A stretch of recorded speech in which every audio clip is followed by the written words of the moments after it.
Hello everyone, আজকে আবারও চলে এসেছি তোমাদের একটা রিকোয়েস্টেড ভিডিও নিয়ে। জানি অনেকদিন ভিডিও দেওয়া হয়নি, কিন্তু এবার কন্টিনিউ তোমরা ভিডিও পাবে।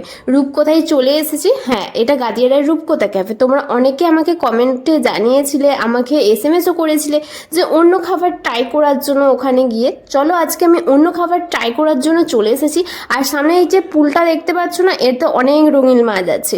তো তোমরা যদি একটু বিকেল বিকেল আসতে পারো, এটা দেখতে পাবে। আর এখানে কেউ একটা তাদের ভালোবাসার সিগনেচার খোদাই করে গিয়েছে। চলো, আমাদের অর্ডার কিন্তু এখন এসে গিয়েছে। আমি অর্ডার করেছিলাম চিকেন পকোড়া আর চিকেন স্টিম মোমো।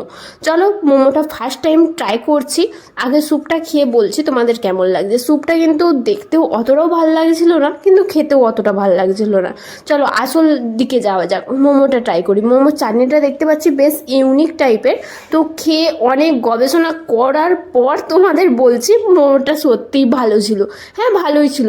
ছটায় 60 টাকা নিয়েছিল, দামও ঠিকঠাক ছিল। তারপরে পকোড়াটা ট্রাই করেছিলাম, কারণ আজকে অন্য দিনের থেকে বেশ একটু বড় লাগছিল। খেয়ে বুঝলাম ভিতরে মাংসটা অনেকটাই কম ছিল, তাই আগের পকোড়াটাই আমি খুব মিস করছিলাম। রোজ দিন একই তো আর হয় না। তো আজকে কিন্তু আমি অর্ডারও দিয়েছিলাম এগ চিকেন রোল। তো এগ চিকেন রোলটা দেখতে তো বেশ ভালোই ছিল, কিন্তু ভিতরটা দেখলাম পকোড়া দিয়ে এই রোলটা বানানো ছিল। একটা রোলের দাম নিয়েছিল 80 টাকা, যেটা শ্যাম্পুর অন্নপূর্ণায় অনেক বেটার।